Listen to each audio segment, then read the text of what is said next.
Hi guys, a very interesting night, and there's so much to take into account. It's almost like there's too much going on that you need to take a step back to think about what's really happening. With RBA, obviously unexpected, sitting on the fence, not moving rates, is causing issues for the Aussie dollar, but not only that, you've got commodities getting spanked, US debt issuance, the downgrade of the US economy, and then there's oil.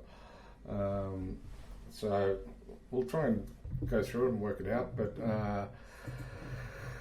I guess Adam says it best, is that the big lesson in today's price action isn't debt and downgrades that don't matter. It's that they don't matter until there's a recession and the fiscal tap needs to be reopened, i.e. interest rates coming down. But you've got the US government spending like no one's business, and that's the problem with the Labor governments here in Australia, and the Democrats, effectively a Labor government in the US. Is that they spend and they expand government bureaucracy and government spending, rather than the Republicans and the Liberals tend to shrink government spending and rely on private and corporate businesses to obviously increase growth in the economy, rather than the government increasing growth. So the debt that the US government is taking on is quite extreme, and we can see that here, that their annualized interest payments is soon going to be at $1 billion a year just in paying debt. So that means that the government needs to obviously tax or find a way to make $1 billion a year just to pay debt. In Australia, I think our debt bill is somewhere in the billions as well. So it's really quite an extraordinary situation. Here we've got the credit risk, where during President Trump's era, that was US credit risk was obviously weaker, but under Biden, massive. So good old Biden is copying it on from all angles. Not only is he economically irresponsible, there's a lot of chatter around his moral stance as well, I guess.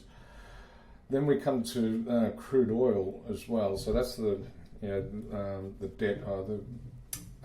In terms of a bit more on the debt, is that the US government has. The Treasury said it's going to sell 103 billion of longer-term securities to raise enough, and the reason they're doing that is to raise cash to pay for Biden's fiscal spending, right? And that was a larger number than expected, and so we saw the 10-year bonds, the longer-dated securities, or longer-dated Treasuries, also ramp higher, highest it's been since almost a year. So you got that going on, right? Then crude oil, largest draw on crude, as you can see here, in a number of years, and that you would expect that that's taking supply out of the market, and you would expect the market to rally on that, but it would seem that it's bit of an anomaly. Oil price fell. How does that figure? Well, there's a bit of talk that it's buy the rumour, sell the facts. So you've had oil being rallying for a number of weeks, and then and it's kind of been rumoured that there has been a lot of draw on the inventories in the US, and it's so by the rumour, and then the fact came out, so it was a bit of that. That's the explanation. Not a great explanation. That's the only one we've got. So Normally, if you have a draw on inventories, that's reducing the supply, even though whilst demand hasn't changed. If the supply is dried up, then you've got the supply-demand equation, right? And that would mean price should go higher, but it did not. So there's that to unpack. And gold fell. Let's go through the other commodities, and this is probably why Aussie dollar is also not faring well. As one, it's the the interest rates staying still. A lot of people were expecting the rise. I think it was somewhere around a 75% chance that they would raise interest rates. So 25% of the market was right and 75% was wrong, and that's why you saw a major turnaround in the Aussie. But also we can see here the commodity picture is also weaker as we're getting closer to that recession. When you've got 10-year bonds in the US way over 4%, you're getting closer to that recession, or the chances of a recession. Even though the Bank of America just announced that they don't think it's going to happen, it's getting closer and closer. And that's why Fitch downgraded it, is because of the Fitch downgraded the US because of that risk, and obviously the debt ceiling crisis that was happening earlier in the year, and the fact that the treasuries are issuing more bonds to cover the government spending. It's the US is getting into a real dangerous situation with massive amounts of debt and increased spending. It's kind of crazy situation, but it's like a personal person who's got 5 credit cards and goes out and gets another one, right?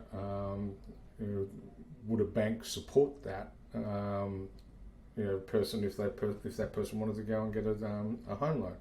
No, because it's clear that person is fiscally irresponsible, and that's where the US is right now. And the Fitch was only the second company in history to downgrade the US, and of course the US government got really upset about that, as I guess a person who's trying to get a home loan would too. Drop the bottom lip and go, we're not bad, we're doing okay. Well, no, you're not. You're keeping the economy afloat purely by going into debt, and that's not a good situation to be in. Anyway, let's go through price action and see if we can unpack it that way.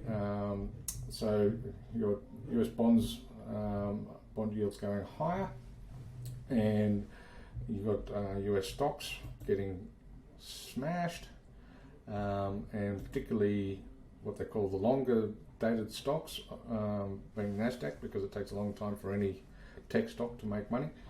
So you've got stock coming off, bond yields going up. Safer to have own treasuries, even though it's downgraded to AA plus. It's safer to own treasuries than to own stocks when you're getting a 4% yield on treasuries, and you don't get that on the majority of stocks in the S&P 500. But I think the yield is just over 2%, 2.5%. So US dollar on the back of that is obviously gaining ground, and with the yen, the JGBs, which is the second biggest bond market, obviously getting manipulated by the BOJ to the point where people don't want to own JGBs, so they're selling yen and buying US, and we can see that in the dollar yen chart. Clearly that's going to be heading higher from here, looking at that 145 level, which previously the Bank of Japan said they will defend. I don't think that's going to be happening now. So that 145 level will most likely be broken in the next couple of weeks. US dollar strength. You've got the Bank of England, they're meeting this week, I think, aren't they? Someone remind me, Bank of England meeting today, and likely to go with 0.25% rather than the touted 50 basis points, and so people are unwinding their cable position or their pound position to the fact that they want the BOE to do 50 basis points, and it's not looking likely that that will happen, so they're getting out of the pounds, and US dollar is king at the moment. Euro dollar, that's, yep, weakened again. These are both the euro and the pound are still in technical uptrends, where you've got each high is higher than the previous one, and each low is higher than the previous one. So technically, we're still in an uptrend. But how much longer that's going to be if the stock market continues to sell off? You know, remember we're in the middle of summer over there, so you know, liquidity or the volume is not as high as normal. You know, not summer period. You know, spring, autumn, and winter. I guess the movements in stocks are more exasperated, or more exaggerated during that time. Yeah.